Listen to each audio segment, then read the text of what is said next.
Well, hello everybody, this is Garrett from 11 Bang Bang coming to you with a different kind of video.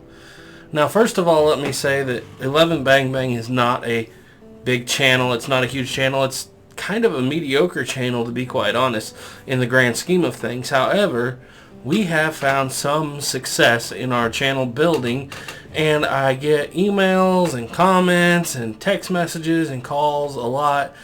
Garrett, how can I build a channel in the historic firearms realm? How can I get it off the ground? Or I'm off the ground but not growing. What are your suggestions to me? And as I said before, take this all with a grain of salt. I'm not an expert. I do know kind of what works for us anyway. And bear in mind, we ourselves are a slow growing channel, but we do see some pretty steady progression, at least at the moment, and these are just a few things that I have learned along the way. And as the last couple weeks, I've actually had over 8 people ask me some very serious questions like, how do I get started? Should I get started in 2024? Is it too late? How much money will I make if I do get started? How long will it take before I can quit my job and do this full time? And a few other questions such as, what is the workload like? I actually went out to some of my friends who have very successful channels, such as Santee of Arizona Ghost Riders, over 100,000 subscribers. I went to Jake from Everything Black Powder. He's over 80,000 subscribers. I went to Dustin from Guns of the West. He has a huge subscriber count himself. I also went to some smaller channels that are just starting to see growth, like Snapper's Antique Firearms Unlimited, Duke Fraser Productions, and some others.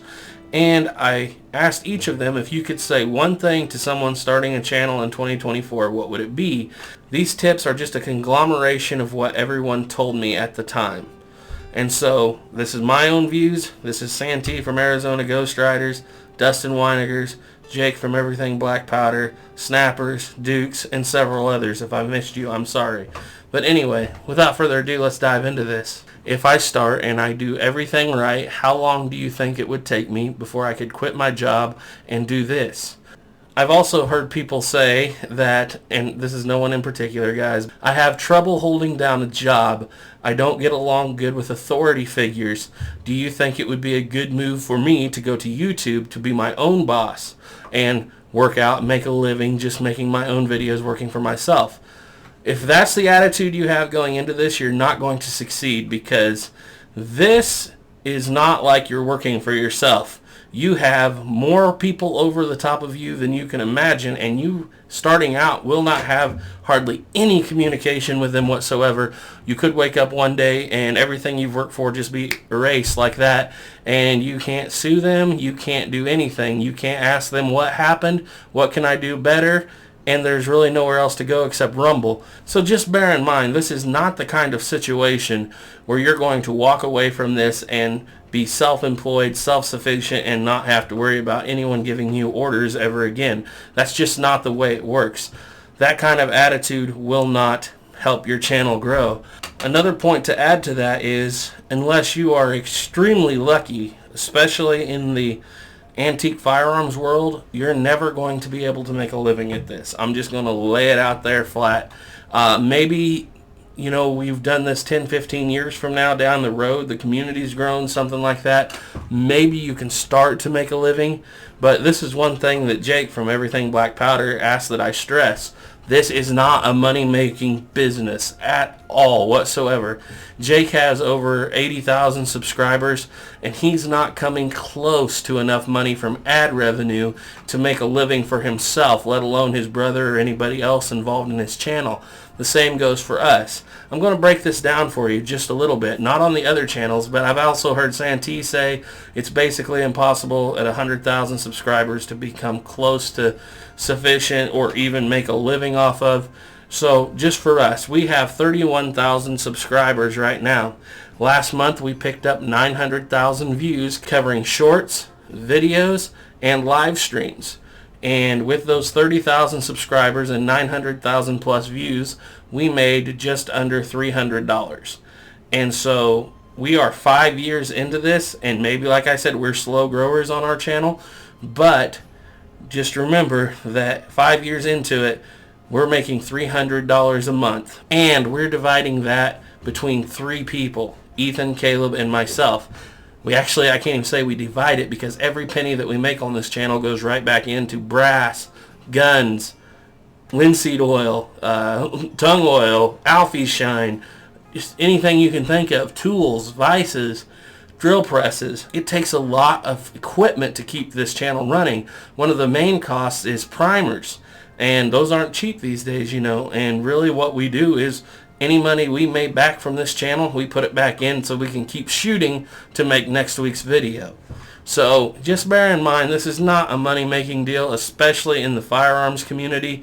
If you were to get big enough to get some endorsements, you might make a little more. But don't go looking at this like I'm going to make a living at this, or even make a little extra money. Pretty much every penny you make, especially for the first 5 to 10 years, as far as I can tell, and everybody that I've talked to, every penny pretty well goes right back into the channel just to keep moving forward. So why do we do this? Well, it's a hobby. It's also a way of recording and keeping record of everything you've done. It helps other people move along into the firearms community, and you meet a lot of people. Those are the main benefits that you get from having a YouTube channel. Not necessarily a case of, I'm going to make a lot of money off of this. Now, there are a few Hickok 45s, Demolition Ray. There are some channels that make money on firearms channels, but they are so few and far between that it is basically going to be an impossibility. And like I said, maybe 10 years down the road that changes for a lot of us who've been in this for a few years already. But at the moment, no, this is not a money-making endeavor. So as to the question of when should I start my channel, is it too late in 2024? No, absolutely not. It's never too late. YouTube could be here for another 50 years or so. You never know. And if that's the case, then it's only like 15 years old now. It's just in its infancy. And so, yes, you might as well go ahead and start now. And the best way to start is go ahead and find your niche. Now, when I say that, I want to point out that some people on YouTube can get away with making videos on all kinds of content, and their channel will grow just fine. That's the exception and not the rule. Our niche on 11 Bang Bang has been antique firearms from the black powder era. Now, when we first started out, kind of like Hickok 45, do everything. And what we found was we just couldn't grow because we couldn't consistently put out videos to the community that wanted to watch us. There's already a Hickok 45. Now, if that's what you want to do just for the fun of it, go ahead. That'd be my guest. There's a lot of channels that do really well with that. But when you're looking for a community to build in, pick your route. Some people, say Othias from C&, Arsenal, do really well in the milsurp channel, and it seems like when he steps out of the milsurp world and into things like shotgun traps and things, from what I can tell, his videos don't do that well. And I can tell you that from experience. Our niche is flintlock, cap lock, black powder guns. And if we go much past 1877, I've noticed our videos start to fall off. We can go all the way back to the Pilgrim's guns and our videos still do pretty well, but our community is interested in 4 or 5 things. They're interested in matchlocks, mostly flintlocks, cap lock revolvers, and Old West cartridge. And that's where it really kind of fades off for us. So if I go out and I make a video tomorrow with a cap lock, cap and ball revolver, it'll do okay. If Ethan goes out tomorrow and made a video on a flintlock, right now flintlocks are screaming on YouTube. People are showing a ton of interest in flintlocks. And if he does that, he will have 6,000 views in a video in 24 hours, which is really big for us. If I go out and I make a video on a Ruger double action revolver in 357 or 44 special or something, which I do from time to time just for the fun of it, that video will get 4 or 5, maybe 600 views. That's not where our audience is. That's not our niche. Now, I do go out, like I said, from time to time and make those videos, but I don't do them on a regular basis for one reason. It hurts the channel. When you start having videos that underperform, that influences what's called the impressions. And YouTube will say, oh, these videos aren't doing so good anymore. Let's take all those impressions and give them to someone who's doing the same thing in your niche, but is still putting out videos that are making larger amounts of views. So if you start failing with videos and you see something that's not working, but you just become stubborn and continue to put them out, one of two things will happen. You'll start appealing to that community and your channel will start growing in that direction, or it could be that that community is completely doesn't care about you because they already have a lot of other people, and your channel will slowly start to die. I'm not saying this will happen every time. This is just something I've noticed about our own channel. So my tip here is find a niche and stay in it. The next thing I want to say to you is, if you are a historic firearms channel, one of the most important things that you have is your credibility. Once your credibility as a historic firearms channel goes out the window or is called into question, you really start losing your audience very quickly. One of the things I would like to point out is there are some big channels out there. I'm thinking of one in particular who is a huge channel but kind of grew on the back of another channel and has almost zero historical accuracy but still grows. That's not the rule. That is the exception. Another bad thing to do, and I found this out early on in the channel, is to make a video by consuming a whole lot of other videos, writing down what people that you feel were experts on those videos said, and then come back in and use that information, because it may not be correct and you will get ate up in the comments section if it's not. Do your own research from peer-reviewed authors, and not just any author. Check the authors out. If you really want to be serious about a historic YouTube channel, make sure that you are using peer-reviewed authors. You are going to make mistakes in a historical accuracy when it comes to making videos. Everybody does it. Authors of books do it too. Remember, if you find 2 or 3 sources on the subject you're talking about, good sources, and that is always an out you have if it comes out later that what you wrote or said on the video was wrong, you can always go back to your reading list and say, this is where I found it. Don't be afraid to use the onboard YouTube editor. It doesn't hurt anything. If you go to YouTube, you will find over on the dashboard there is an onboard editor that will allow you to edit things out of the video that you've made. And you can do that and it won't hurt your views or anything, and you can remove that bad piece of information without affecting the video itself. Now sometimes if you're doing videos that are high production videos with music and pictures and everything else, you can't always get away with using that YouTube editor. So you have 2 choices. You can either take the video all the way down or pin a comment in the comment section from yourself that says this and is wrong, and that way when people come down to comment on to you about what you got wrong, they will automatically see this is what's wrong and here's the correct information. The best thing to do is either use the editor or completely remove the video and redo it, but if that's not feasible, use that pinned comment section and do your best to keep the information up to date and correct. Now the next thing I want to talk about is learn the algorithm. There are some things on YouTube that you absolutely have to know if you want to grow. You're not going to understand if your impressions are going down if you don't know what an impression is. Now some of this, for brevity of this video, which is already going to be long, you can go look up for yourself and understand how they work, but I'll give you a slight rundown. What YouTube does is it goes out and it will take your video as soon as you make it and it will sample it out to so many people. These are called impressions. And it has what's called a click-through rate. Now here's the difference between impressions and click-through rate. Impressions are what happen when you make your video. YouTube will, depending on the size of your channel usually, the smaller you are the less they'll do, but say that you have 10 subscribers. YouTube's going to put that video out to maybe 300 or 400 people as a sample source. And the click-through rate is the amount of people who actually clicked on the video when YouTube showed it to them. Impressions and click-through rate always work hand in hand. So if YouTube put that video out to 200 people and 20 of them watched it, you have a 10% click-through rate. That's actually extremely good. Click-through rates on YouTube average about 3.8. Now on our channel, we actually have a 5.5 click-through rate compared to our impressions. So a lot of people will say, YouTube must not be getting my video out to so many people because I didn't have very many views. And if you go to that impressions click-through rate, what you'll generally find is they put the impressions out the same as they always do, but possibly people didn't click on your video because you had a poor title, you had a poor thumbnail, or the video itself, even if you had a title and a thumbnail that were good, just didn't have much interest to the audience, that niche audience you're looking to supply videos to. They just weren't that interested in it. So when that happens and you realize, hey, my click-through rate, which is usually, say if it was us, 5.5%, well, this video has a click-through rate of 2.8%, which is normal, or less. We will go back and we will say, what did we do wrong? What can we improve? And one of the main things we've had to improve is the thumbnail image. And we're starting to really get into using that. We use an AI system now to help us build our thumbnail images.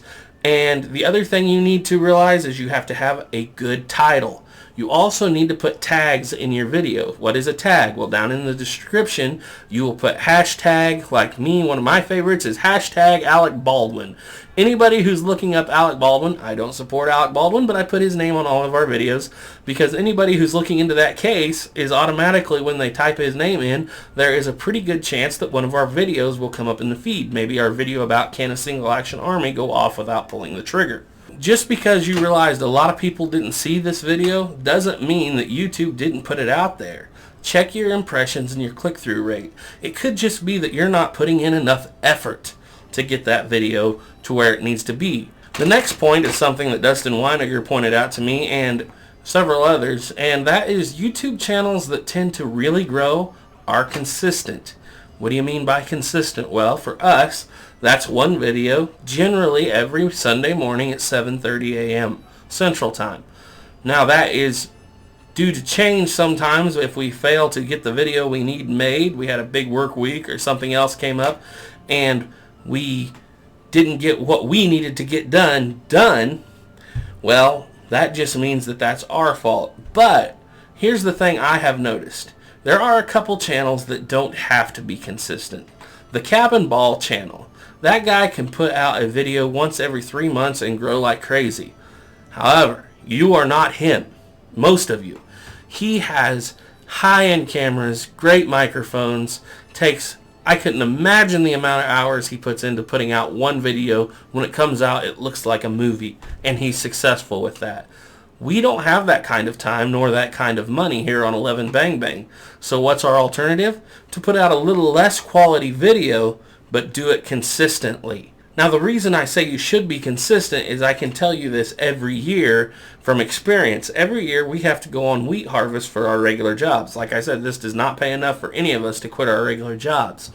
We go on wheat harvest and we don't put anything out for the month of June. We will be screaming on this channel as far as growth and everything from November all the way up till June. We'll take June off. It will take us clear till November again to get that impressions back up where YouTube's showing our videos to everyone, because YouTube feels like we are a dead channel, and why are they going to put effort into getting our videos out if we're not putting out another video the next week? Consistency for most channels is going to be what helps you grow. Look at channels like Santee from Arizona Ghost Riders every Saturday morning without fail. Look at Jake. He puts out a video every week, Everything Black Powder. Dustin puts out videos pretty consistently, but these channels grow because of their consistency. Especially when you're just starting out, be consistent. And a lot of people will ask, well, how many videos should I put out? This gets into our next topic, which is work, work, work. These channels are a ton of work. If you go into this expecting, well, I'll put maybe 1, 2, 3, or 4, maybe even 5 hours a week into this channel, you're fine. That's fine. You can do that. You're putting in a 1,000 subscriber less work rate. That's what you're going to get. There are channels, like I said, like Cap and Ball, who do 100,000 plus subscriber work rate. I should say that we're 30 to 50,000 subscriber work rate here on 11 Bang Bang. That's what I feel. And that's all we can put into it. There are channels that are 10,000 subscribers work rate, and there are channels that are 1,000 subscriber work rate. And that's fine if that's all you can do. Just don't expect someone to hand you a bunch of subscribers if you're not putting in the work rate that you need to put in. If you're getting up there expecting to make 100,000 subscribers, you're basically working a second job but not getting the money for it for the most part. What do? We put in about 10 hours a week worth of work on when we're not doing huge videos. When we do those big historic epic videos of the history of this gun or that, we'll put in 40 or 50 hours a week on that particular video. It's easy to do, trust me. Let me give you an example. The last video I did was the history of the trapdoor rifle for the 1865 Allen conversion. The work on that video in particular alone, I spent 2 days painting the studio, which, like I said, that's for the whole series. I built a table out of a dynamite box. I hung the ends of the dynamite box on the wall just for aesthetics and all that kind of stuff.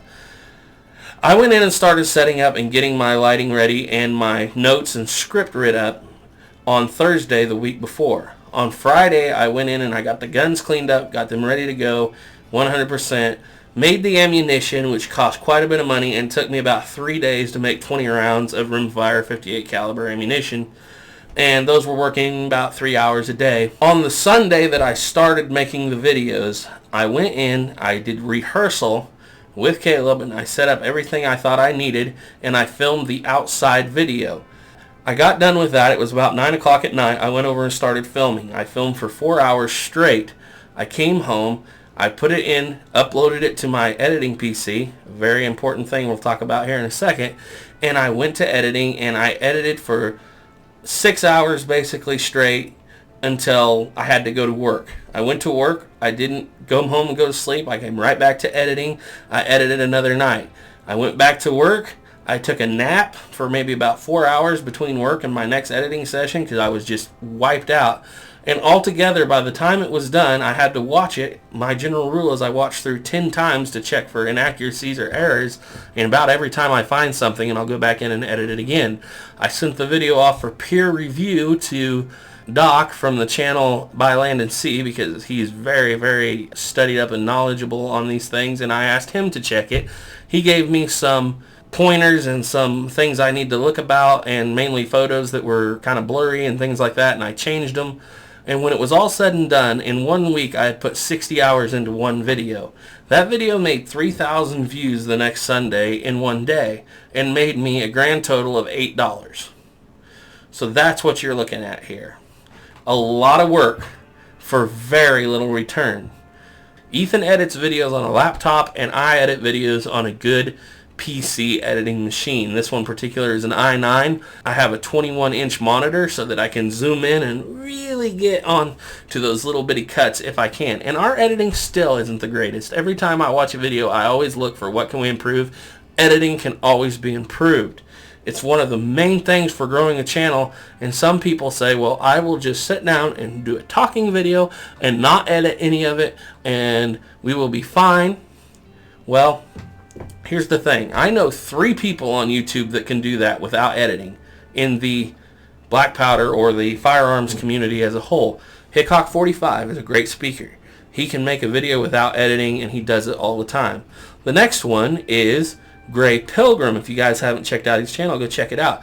An excellent speaker. He knows how to form words and put them in the proper place, and he can just talk elegantly for 15 minutes and not have to edit a thing. The third one is Plowboy's Ghost, and he can sit down on a subject he's passionate about, and he can talk for 15 minutes without making a single error. I can't do that, and most of you can't either. It's just not possible. I say the words I say the word however, I say the word surprisingly, and my biggest enemy, and you guys probably notice it too, is the word basically. I say it all the time, especially in long videos. It's my form of I used to say a lot. And I decided I'm going to fight that. I'm going to get rid of I did, and I replaced it with basically on accident. And now I basically have to go back and basically edit out the word basically about 87 times per video. Something I'm constantly fighting. Learn to speak. That's great. But remember, you can edit. Editing is a huge and important part of growing a high-quality YouTube channel that people want to watch. If you forget what you're saying, if you forgot you left your camera on for a while and you're still talking to somebody else, don't leave that in. Take it out. You're trying to produce a professional piece of visual and audio entertainment to people for the most part, And if they see that you're not editing and you're constantly making mistakes, or you're constantly saying or you leave it in and say, oh, I forgot to, or something like that, they'll go find somebody who doesn't do that, and your channel will not grow. Alright, now this is where we're getting into some more controversial territory. I get all the time asked, and I went ahead and I asked other people of these bigger channels if they get asked the same question, and the answer was resoundingly, yes, we do. People with smaller channels constantly asking for a shout out from a bigger channel. The trouble with shout outs is they do work, but I've noticed that a lot of times when me or someone else will shout out another channel, that other channel will get maybe 30, 40, 50, maybe 100 subscribers from that shout out. But if the other channel isn't already putting in the work to have gotten them subscribers by themselves, those subscribers will stay for about, a couple months, and then they'll leave. And I do love shouting people out. If I find a channel that I absolutely love, most of the time I don't even know who they are, I'll give them a shout out and say, go check them out. But the reason I gave them the shout out is because I liked their content and thought it was worth the time of my viewers. I'm not going to send my viewers over to somebody and say, go check out this channel, when I know that it's not that great of a channel and just a waste of their time. Their time is valuable. And that's what a lot of people don't understand, is when you start a YouTube channel, your subscribers are giving you their time. They don't owe you a view. They don't owe you a subscribe or a ring the bell or anything like that. Just because you put out some content, what they owe you is nothing. And when it comes to shout outs, that will get the people over there, but it's not our job to keep them there. That's your job. Put out high quality content as high as you can. Do everything we've discussed up to this point. Edit, study the algorithm, work on thumbnails, tags, titles. Find your niche. Work on things that they enjoy. That's how you keep them. Shout outs don't build channels. Quality content builds channels. The long and short of it is, don't expect other people to build your channel. That's your job. Come to the realization, a lot of us, that shorts are great, but shorts are short-lived. And there's some channels like, say, Tuco the Rat, who can do a short and bring the subscribers in, and people love it, and he can thrive on shorts. He's a special kind of channel. That's not everybody. And at the very beginning, you could put a short out with zero effort almost, and for YouTube, the shorts feed wasn't so congested and full.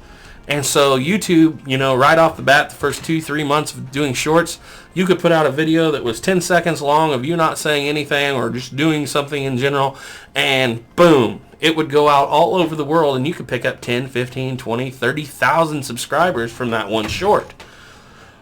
The sad part is, and we did this too, don't get me wrong, we grew pretty fast on that. It was kind of an inflated subscriber count. And what it came down to in the end was those people that subscribed to that never came back. All that did was inflate the subscriber number without inflating either of the other two things that you need, which is views and watch time. These three things always go hand in hand on YouTube. Subscriber count, views, and watch time. If one of those three is growing, but the other two aren't, you have an unbalanced YouTube channel, and things can really get out of whack in a hurry. Let's say you had 100 subscribers, you put out a short, and now you have 10,000 subscribers. And that video has 1 million views, but you only have 1,000 hours of watch time on your entire channel. What that tells me is people came for that video, they actually subscribed, but they haven't watched anything else that you've made. And it's changed a lot since then. After about the first 5 months, it started changing to where all the people who had never been into shorts were suddenly into it, and the YouTube algorithm was flooded with shorts. And now it's a little bit more realistic. Now you can watch your shorts video feed, and it will still grow faster than long format videos and subscribers, but they're starting to translate over to long format videos and subscriber count and watch time better now, because the people that actually do watch your shorts and subscribe are doing so because even though there's a sea of other things they can watch, they liked that video and they can tell you put effort into it, and it'll start growing. But like I said, those three things have to go hand in hand. Let's say you have a great amount of views, but your watch time and your subscriber count is down. What does that tell you? Well, that tells you that people are showing up, but they're not staying. Maybe they stayed for the first 30 seconds of your video, and they thought, this isn't that great, and they clicked out. That still counts as a view, but your watch time, where you make money in the YouTube partnership program, and your subscriber count are still way down. So the next thing I want to say is quality over quantity. Yes, we talked about being consistent. How consistent should you be? It used to be you could put out a video every 2 weeks and grow. Well, more and more people have come into the YouTube community, and people are watching more and more YouTube. For a long time it was put out a video every week and you can grow. Well, that still works to an extent, but there are people out there that are growing that have to put out a video every single day. And we're not at that point. We can't afford to take that much time to do that. But if we did, one thing's for sure, our quality would go down even though our quantity would go up. And that's not necessarily a good trade-off in the long run. You want to do consistent work, but make sure that that consistent work that you're doing allows you to keep the quality where it needs to be. Look up here. I have some clutter right here. And I'm sure that draws some people off, throws them off the channel. What I don't like to see is when people go out and make a gun video where they're going out to shoot and it looks like they haven't had a dumpster on their property for the last 20, 30 years. Trash is everywhere, and the excuse is always, well, we're going to clean this up next week. People aren't going to watch that kind of thing, and you're not going to grow. So just bear that in mind. Always do your best to stay uncluttered. Make your background look as good as you possibly can, or how you like it to look. Something that people can watch and say maybe relax to, or they don't feel all tense, or it feels like, you're not filming in a filthy environment. That will help you a lot. Learn from your mistakes. And that's something I've been talking about a little bit as the entire video has gone on. None of us are perfect.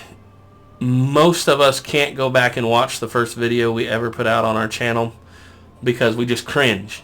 And that's natural. That's like everybody. A few mistakes we made, for instance, starting out. We tried to be Hickok 45, and we were never going to be that. Even if you go back and watch, Ethan has made that first video we made. If you go back and watch it, on the first long format video that's still up, is on revolvers, and the very first thing he did was make a Hickok 45 like intro. And that's fine.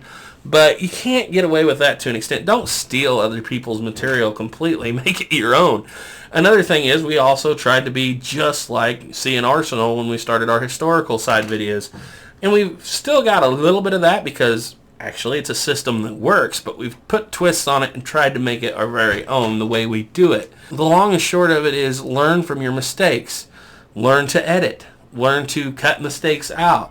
Every time you make a video, I watch that video. Every video I make, I watch it 10 times, whether I want to or not. And I force myself to study in this video, what can I do better? What words did I mess up? Where can I look better in the clothing department? What ammunition could have made this better?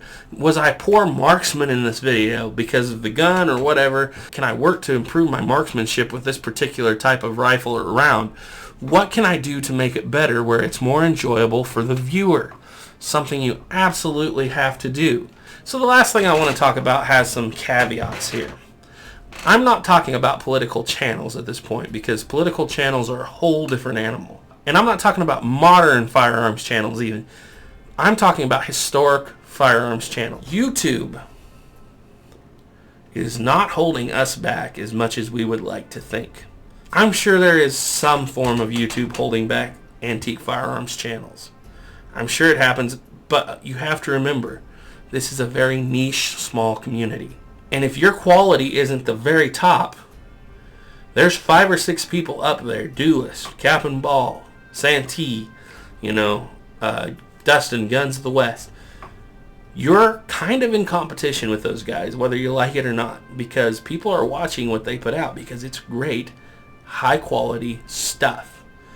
And maybe you're down here making a 20-minute video that's not edited, that you're in a dirty work environment maybe. I'm not pointing anybody out. I'm just saying these are a few things that I could think of that might be wrong.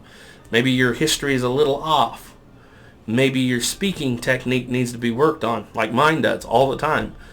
You have to really practice that, and obviously mine is not where it needs to be. These things hold you back far more than YouTube ever will. say you're putting in 30 minutes a week into a video. You sit down, you film it, you film the gun on the table, you talk about where it came from, how much it costs. Congratulations, you've just done the same thing 70,000 other people have done. And you can't figure out why you aren't at 10,000 subscribers after a year. First of all, bear in mind, this is a very slow growing thing. It may take you 2 years to hit 1,000 subscribers, if that.